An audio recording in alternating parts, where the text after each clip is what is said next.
শুরু করছি খবর দিনভর। লোকসভায় আজ এসআইআর উত্তাপ, বিরোধীদের দাবিতে শেষমেশ রাজি কেন্দ্র। আজ নির্বাচনী সংস্কার নিয়ে আলোচনার সূচনা করবেন রাহুল গান্ধী। আমাদের সঙ্গে রয়েছেন প্রতিনিধি মৈত্রেয়ী। আজ কোন কোন ইস্যুগুলো তুলতে পারেন রাহুল গান্ধী, সংসদে কি হতে চলেছে এবং তৃণমূলের অবস্থান কি থাকতে পারে?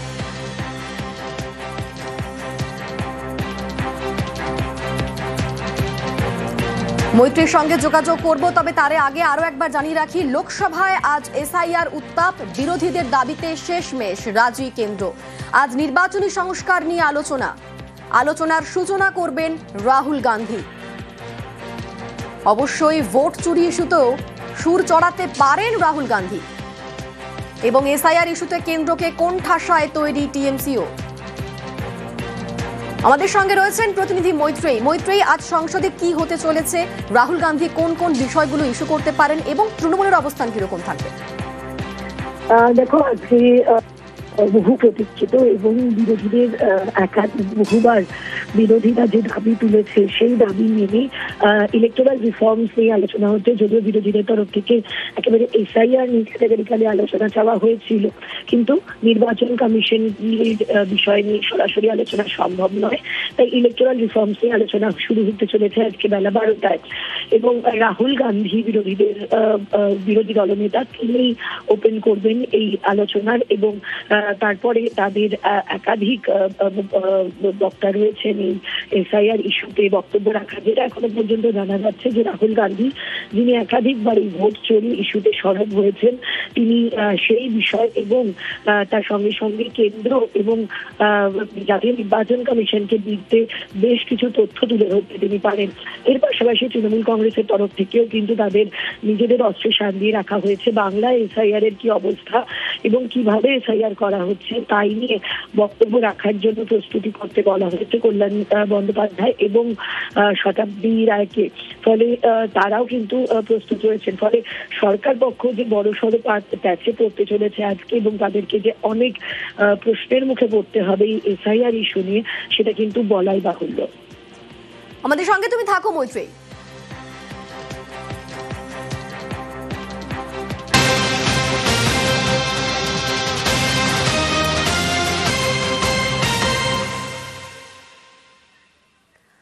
লোকসভা এসআইআর আলোচনার আগেই বৈঠকে সংসদে এনডিএর সংসদীয় দলের বৈঠকে প্রধানমন্ত্রী নরেন্দ্র মোদী। আমাদের সঙ্গে মৈত্রেয়ী রয়েছেন। মৈত্রেয়ী, এই বৈঠকে কি বার্তা দিলেন মোদী? দেখো, প্রধানমন্ত্রী নরেন্দ্র মোদীর এই বৈঠকের এখনো পর্যন্ত যেটা জানা যাচ্ছে যে ইন্ডিগোর বিমানের যে অবস্থা সেটা নিয়ে তিনি কথা বলেছেন এবং সার্বিকভাবে এনডিএর অবস্থান এই মুহূর্তে কি এবং এসআইআর আলোচনা শুরু হওয়ার মুখে বা ইলেকটোরাল রিফর্মস নিয়ে আলোচনা শুরুর মুখে কি অবস্থান হবে বিরোধীদের সেটা নিয়েও কথা বলেছেন। ইন্ডিগোর ক্রাইসিস নিয়ে একাধিক প্রশ্নের মুখে পড়তে হয়েছে কেন্দ্রকে এবং যেটা এখনো পর্যন্ত জানা যাচ্ছে এবং অ্যাফেয়ার মিনিস্টার কিরেন রিজিজু যেটা উল্লেখ করেছেন যে প্রধানমন্ত্রী নরেন্দ্র মোদী তিনি উল্লেখ করেছেন যে কোনো আইনই কখনো সাধারণ মানুষের অসুবিধা হোক সেই বিষয়টাকে যেন দিকে না ঠেলে দেয় কোনো রুলস অ্যান্ড রেগুলেশনস। ফলে রুলস অ্যান্ড রেগুলেশন সবসময় একটা সিস্টেমকে ইমপ্রুভ করার জন্যই ব্যবহার করা উচিত, সাধারণ মানুষের অসুবিধা বাড়িয়ে দেওয়ার জন্য নয়। ফলে ইন্ডিগোর ক্ষেত্রে মূলত যেটাকে কারণ হিসেবে ধরা হচ্ছে যে ডিজিসি এর রুলস অ্যান্ড রেগুলেশন, তিনি আজকে এই নিয়ে বৈঠকে সেই বিষয়টাকে অ্যাড্রেস করেছেন বলে কিরেন রিজিজু জানিয়েছেন। বেশ, আমাদের সঙ্গে তুমি থাকো।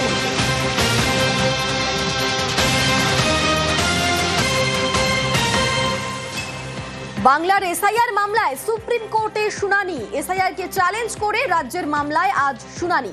প্রধান বিচারপতি সূর্যকান্তর বেঞ্চে আজ শুনানি। আমাদের সঙ্গে মৈত্রেয়ী রয়েছেন। মৈত্রেয়ী, এসআইআর ইস্যুতে আগেই কমিশনের জবাব তলব করা হয়েছিল, আজ কি হতে পারে এবং কখন শুনানি হবে? দেখো, আর কিছুক্ষণের মধ্যে এসআইআর মামলা শুনানি হতে চলেছে। আজকে বিহার এসআইআর মামলার সঙ্গে যেমন শুনানি রয়েছে, বাংলার এসআইআর এর কিন্তু শুনানি রয়েছে। দোলা সেন একটি মামলা দায়ের করেছিল এবং দোলা সেনের সেই মামলার মূল শুনানি রয়েছে আজকে। ইতিমধ্যেই কমিশনের তরফ থেকে হলফনামা চাওয়া হয়েছিল এবং কমিশন সেই হলফনামা জমাও দিয়েছে। এবার দেখার যে রাজ্যের তরফ থেকে কি সওয়ালভাবে উঠে আসে। এখনো পর্যন্ত যেটা জানা যাচ্ছে যে রাজ্য মাদ্রাসা সেনের তরফ থেকে আইনজীবী হিসেবে প্রিন্সিপাল কল্যাণ বন্দ্যোপাধ্যায়রা উপস্থিত থাকতে পারেন এবং তারা মূল সওয়ালটা করবেন, এবং অন্যদিকে কমিশনের তরফ থেকে কি পাল্টা জবাব আসে সেটা কিন্তু দেখার আজকের এই এসআইআর শুনানিতে। একেবারে ধন্যবাদ মৈত্রী। বাংলা বোঝেন না কেন্দ্রীয় মন্ত্রী, তাই বাংলায় প্রশ্ন করে উত্তর পাননি রাজ্যসভার তৃণমূল সাংসদ মমতা বালা ঠাকুর। এমনই অভিযোগে সরব পশ্চিমবঙ্গের শাসক দল। আমি প্রশ্ন করি এসআইআর কে নিয়ে যারা হিন্দু তাদেরকে এখান থেকে তাহলে কেন বিতাড়িত করার জন্য আপনারা করছেন? তার উত্তরে উনি আজকে কোনো জবাব দিতে পারেনি। তার উত্তরে খাট্টারজি, যিনি সংশ্লিষ্ট মন্ত্রী, তিনি বলেছেন যে তারা বাংলা বোঝেন না। অনুপ্রবেশকারী বলে এদেশ থেকে হিন্দুদের বের করে দেওয়া, এটা আমরা জানতে চাই। It was no translation of the question. They did not understand that. Bangla বোঝেন না কেন্দ্রীয় মন্ত্রী, তাই বাংলায় প্রশ্ন করে উত্তর পাননি বাংলার সাংসদ। এমনই অভিযোগে সরব রাজ্যসভা তৃণমূল সাংসদ মমতা বালা ঠাকুর। তৃণমূলের দাবি, আগে থেকে জানানো হয়েছিল বাংলায় প্রশ্ন করা হবে, তারপরেও জবাব দেননি মন্ত্রী। আমি আপনার মাধ্যমে কেন্দ্রীয় সরকার থেকে জানতে চাই কিভাবে আমাদের মতন সংখ্যালঘু মতুয়া সম্প্রদায় যারা বাংলাদেশ থেকে উদ্বাস্তু হয়ে দেশে আসতে বাধ্য হয়েছে তাই নিয়ে কেন্দ্রীয় সরকারের কি পরিকল্পনা। স্যার, এসআইআর এর নামে অনুপ্রবেশকারী বলে এদেশ থেকে হিন্দুদের বের করে দেওয়া, এটা আমরা জানতে চাই।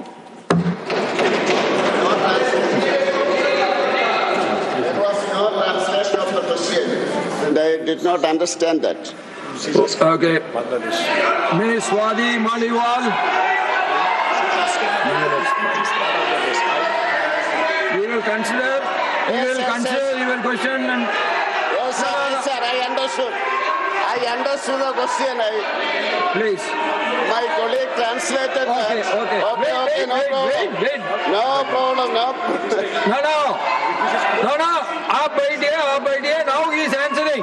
आप बैठिए, he is answering. अरे you want answer now? आप बैठिए, he is answering.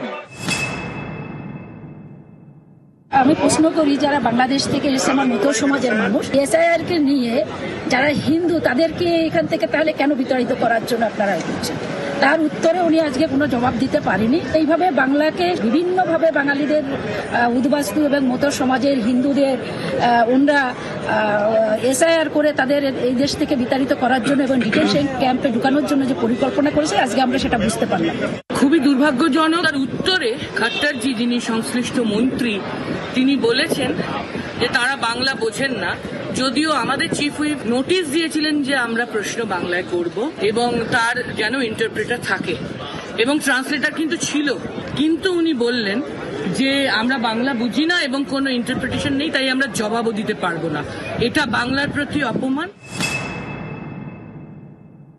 Shantanu Thakur আমাদের মতুয়ার সমাজের প্রতিনিধি এবং কেন্দ্রীয় মন্ত্রী, তাহলে কি বিজেপি বাঙালি বিরোধী? নেতাজি সুভাষচন্দ্র বোস কর্তব্য পথে নেতাজির যে অবক্ষ মূর্তিতে দাঁড়িয়ে আছে সেটা কি বাঙালি বিরোধী? শুধু নাটক করে বিজেপির বদনাম দিয়ে লাভ নেই। বের করে দেওয়া, এটা আমরা জানতে চাই। They did not understand that. সোমবার রাজ্যসভায় এই অভিযোগ, আর এদিনই লোকসভায় প্রধানমন্ত্রী নরেন্দ্র মোদীর মুখে একাধিকবার শোনা গেল বাংলা কবিতা, বাঙালি মনীষীদের নাম। गुरुदेव रविंद्रनाथ टैगोर ने लिखा था, उन्होंने लिखा था, एक ही सूत्रे बांधी आछी सहस्त्रटी मौन, एक ही कार्य सौंपी आछी सहस्त्र जीवन, वंदे मातरम। अर्थात एक सूत्र में बंधे हुए सहस्त्र मन, एक ही कार्य में अर्पित सहस्त्र जीवन, वंदे मातरम। ये रविंद्रनाथ टैगोर जी ने लिखा। যাদের কাছে ভ্যালিড কার্ড আছে, আধার কার্ড আছে, গত শুক্রবার তৃণমূল সাংসদ শতাব্দী রায় অভিযোগ করেন বাংলায় কথা বলেছিলেন বলে তাকে লোকসভায় বলতে দেওয়া হয়নি। তারপর এবার বাংলায় প্রশ্ন করে উত্তর না পাওয়ার অভিযোগ আরেক তৃণমূল সাংসদের। হিন্দুদের বের করে দেওয়া, এটা আমরা জানতে চাই। News 18 Bangla. They did not understand that. Now he is answering.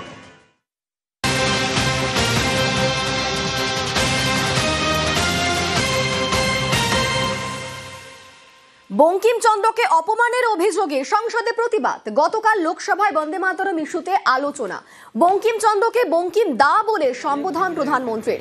Central হলে মৌন প্রতিবাদ তৃণমূল সাংসদদের। যে ছবি দেখছেন, সেন্ট্রাল হলে মৌন প্রতিবাদ তৃণমূল সাংসদদের। বঙ্কিমচন্দ্রকে অপমানের অভিযোগে সংসদে প্রতিবাদ।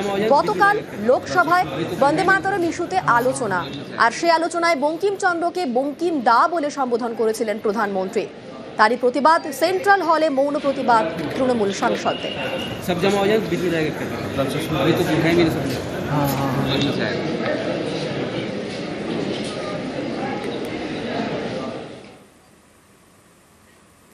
আদিবাসীদের এসআইআর না করার উস্কানি। ওড়িশা এবং বাঁকুড়া থেকে গ্রেফতার করা হচ্ছে দুই পান্ডাকে।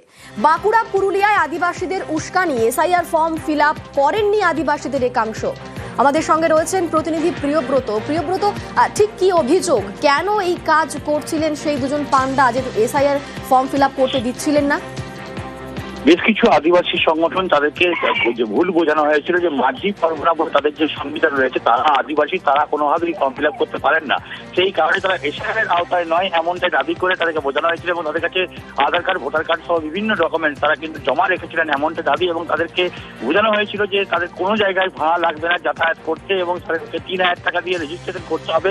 সেই 3,000 টাকা দেওয়া হয়েছিল। বিভিন্ন আদিবাসীরা তারা কিন্তু ভুল বুঝে এই ধরনের সংগঠনে যুক্ত হয়েছিলেন। শুধুমাত্র যে বাঁকুড়ার বারিকুল এলাকা এমনটা নয়, বাঁকুড়ার রানীবাঁধ এবং পাশের জেলা পুরুলিয়ার বান্দোয়ান এলাকাতেও কিন্তু এই রকম বেশ কিছু সংগঠন তারা কিন্তু ভুল বুঝিয়ে আদিবাসী থেকে এসআইআর ফর্ম থেকে ফিল আপ থেকে বিরত রাখার জন্য আবেদন করেছিলেন, এবং সেই আবেদনে সাড়া দিয়েছিল বেশ কয়েকজন। পরবর্তীকালে জেলা প্রশাসনের পক্ষ থেকে তাদেরকে বোঝানোর চেষ্টা করা হয়, কিন্তু তাদেরকে ক্ষোভের মুখে পড়তে হয় জেলা প্রশাসনকে। পরবর্তীকালে স্থানীয় মানুষজনের সঙ্গে কথা বলে কিন্তু বুঝতে পারেন যে এই যে ময়ূরভঞ্জ জেলা রয়েছে সেখানেরই বেশ কিছু আদিবাসী সংগঠন রয়েছে, তারাই কিন্তু মূলত ভুল বোঝানোর কাজটা করছে, এবং সেই কারণেই বারিকুল থানার পুলিশ এবং উড়িষ্যার পুলিশের সহায়তা নিয়ে যে উড়িষ্যার যে ময়ূরভঞ্জ জেলা রয়েছে সেখান থেকে একজনকে গ্রেফতার করা হয়েছে। এর পাশাপাশি তার কাছ থেকে খবর দিয়ে বাঁকুড়ার বারিকুল থানা এলাকার একজনকে গ্রেফতার করা হয়েছে। মোট 2 জন পান্ডাকে গ্রেফতার করা হয়েছে। এর পাশাপাশি পুলিশ 7 দিনের রিমান্ড নিয়ে এদের কাছ থেকে খবর নিয়ে আরো কেউ জড়িত রয়েছে কিনা তাদেরকেও কিন্তু জিজ্ঞাসাবাদ করা হচ্ছে, এবং এই যে সংগঠনগুলি যারা এই ভুল বোঝানোর কাজ করছিলেন তার পাশাপাশি কিন্তু আদিবাসী অন্য সংগঠন যারা রয়েছে তারা কিন্তু এসআইআর ফর্ম ফিল আপ করতে হবে এ নিয়ে কিন্তু পথে নেমেছেন, এবং এসআইআর ফর্ম কিন্তু অবিলম্বে ফিল আপ করানো। এর পাশাপাশি যে আদিবাসীদের ভুল বোঝানো হয়েছে, মাথায় যে উল্টোপাল্টা জিনিস ঢোকানো হয়েছে সেগুলো বের করা যায়, সেই সচেতনতা প্রচার কিন্তু চালিয়ে যাচ্ছে সংগঠনগুলি। ধন্যবাদ। প্রতারণা করে মানুষকে, আমাদের আদিবাসীদের মানে সরল সাদা আদিবাসী তাদের মাথাটাকে ব্রেন ওয়াশ করে এটাকে ভুল বুঝিয়েছে, এবং ভুল বুঝিয়ে চক্রান্ত করে আদিবাসীদের মানে ন্যায্য অধিকার থেকে যে তাড়ানোর একটা অপপ্রচেষ্টা। স্যার যারা পূরণ এখনো করেনি তাদের কাছে আমাদের আহ্বান যে এসআইআর ফর্ম অনতি বিলম্বে পূরণ করুন, এবং ভারতের সুনাগরিক যাতে হতে পারে তার জন্য আমি প্রত্যেকের কাছে আহ্বান জানাচ্ছি। সরকার নথি যদি আমরা সিলিন্ডার করে দিই, মানে শিকার গেলে যেমন আমাদের অস্ত্র লাগে সেই অস্ত্রটা আমরা হাতছাড়া করে নেব, তাহলে আমরা সরকারের সঙ্গে লড়াই করতেই পারবো না।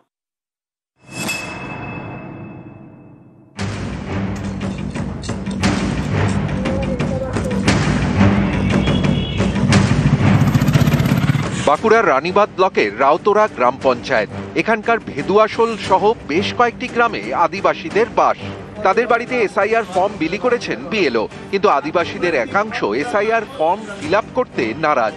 তাদের যুক্তি, আদিবাসীরা এদেশের আদি নাগরিক, তাই আলাদা করে নাগরিকত্ব প্রমাণের দরকার নেই। আমি নিজেও ফর্ম ফিল আপ করিনি, কারণ আমি মাঝি সরকারের কার্ড ধরেছি। এই দেশে 2 ধরনের সরকার রয়েছে, একটা মাঝি সরকার আর একটা গণতান্ত্রিক সরকার। তো আমি ভুলবশত আমি কার্ড ধরেছিলাম, 95 সালে ভোটার ধরেছি, আধার ধরেছি, প্যান কার্ড ধরেছি, আরো অনেক কিছু। এটা সিটিজেনশিপ, যেটা বুঝতে পারলাম যেদিন থেকে না এই সিস্টেমে গেলে তো আমার এই দেশ, আমি তো বাইরে থেকে আসিনি। এসআর ফর্মটা আমরা ফিল আপ করিনি এই কারণে। আগে কিন্তু আমরা মানে আমাদের আদিবাসীর যে অধিকার এগুলো আগে আমরা জানতাম না। এখন যে আমরা দেখলাম যে আদিবাসীর যে অধিকার, যে মানে আদি যুগ থেকে যে এই দেশের আমরা রাজা লোক, মানে আমরা যে বসবাস করে এখন আছি, যে আমরা বলছি এই ভারত একটা দেশ, কিন্তু না, আদিবাসীদের দেশটা হচ্ছে গোডমানা দেশ। আর তোমরা যদি ফর্ম ফিল আপ না করো তোমরা বাঁকুড়া জেলা প্রশাসনের বক্তব্য, আদিবাসীদের বুঝিয়ে এসআইআর ফর্ম ফিল আপের চেষ্টা করা হবে। রানীবাঁধের এই যে 30-40টি পরিবার যে সমস্ত কথা বলছে সেটা কিন্তু নিশ্চিতভাবে একটা ষড়যন্ত্রের শিকার হয়েছে তারা। 2024 সালেও তারা কিন্তু ভোট দিয়েছে। আমার বিশ্বাস নির্বাচন কমিশনও তাদের প্রক্রিয়ার মাধ্যমে এই মানুষগুলোকে সেইভাবে বোঝাবে। যারা এই ধরনের কথা এই পরিবারদের বোঝাচ্ছে, একটা দেশ বিরোধী ভাবনা মানুষের মধ্যে ঢোকাবার চেষ্টা করছে। উড়িষ্যা থেকে একটা থিম এসছে যে ভারতবর্ষে কোনো সরকার নেই, একটাই সরকার আছে, মাঝি সরকার। তো ওটা আমরা ট্যাকেল করছি, দেখছি যারা বা যে ওদের মাথায় এই ভুল তথ্য পরিবেশন করে ভারতীয় নাগরিকত্বকে অস্বীকার করে মাঝি সরকারের আনুগত্য কথা বলছে, সেটা প্রশাসন দল আমরা খুব দৃষ্টি রেখে আমরা পর্যালোচনা করছি এবং প্রয়োজনীয় ব্যবস্থা গ্রহণ করব।